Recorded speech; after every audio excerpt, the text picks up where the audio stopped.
आता 6 वाजले होते ना आपल्याला. आता आपली दुसरी गाडी भेटली होती आजमगड एक्सप्रेस. आता आपण गाडीवरती चढलो होतो, बघितलं काय काय मिसिंग. इथं स्नॅक टेबल मिसिंग होता, इथं सीट लूज होतं ते पण फिट केलं.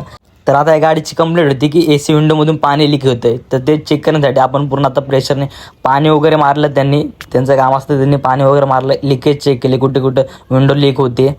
आता इथं मी आणि माझा हेल्पर होता, तर लगेच सुपरवायझरला कॉल केला, बोललो तू पण ये भाई. आता इथे दोघं काय होणार नाही एवढं, 2 कोच होतं कारण की. तर त्याला बोललो तू इथं थांब, आता मी पूर्ण गाडीत आपलं काम बाकी आहे ते सगळं अटेंड करतो. तर इथं आपला बॅरल खराब झाला, तो पण लगेच आपल्याकडे न्यू होता, तो लगेच न्यू फिट करून घेतला. इथं मी एकदम ओके मध्ये फिट झाला तो. आता गाडीमध्ये जे व्हायला नव्हतं पाहिजे तेच झालं. गाडीचा डोर क्लोज झाला खराब, पूर्ण ऑइल बिल पूर्ण फेकलं होतं डोर क्लोजने, डोर एकदम भांगार झालता.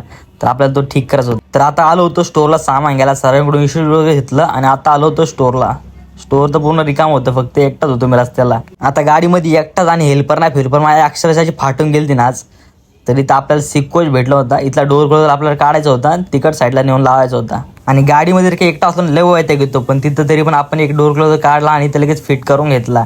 एकदम ओके मध्ये डोर तर एकदम ओके मध्ये चालत होता. आता जे पण काम होते छोटे मोठे सगळे अटेंड करून घेतले. व्हिडिओ काढायला आज टाइम तर नव्हतं एकटा असल्या कारणामुळं. आता सगळे काम इथं झाले होते, फक्त एक काम बाकी होतं. आता ते पण काम अटेंड झालं होतं. आता घरी जायचं होतं, तर इथं मरणाचा पाऊस पडत होता, असा बेकार असा वैताग आलता ना. आणि पाऊस पण काय थांबायचं नाव नव्हतं घेत. 12 वाजले होते तरी पण पाऊस चालत होता. थोड्या वेळ पाऊस कमी झाला, लगेच गेलो ऑफिसला, कपडे वगैरे चेंज केले. आता निघालो का स्टेशनला आलो. आता 1:30 वाजले होते ना आपण पोहोचलो होतो आपल्या घरी.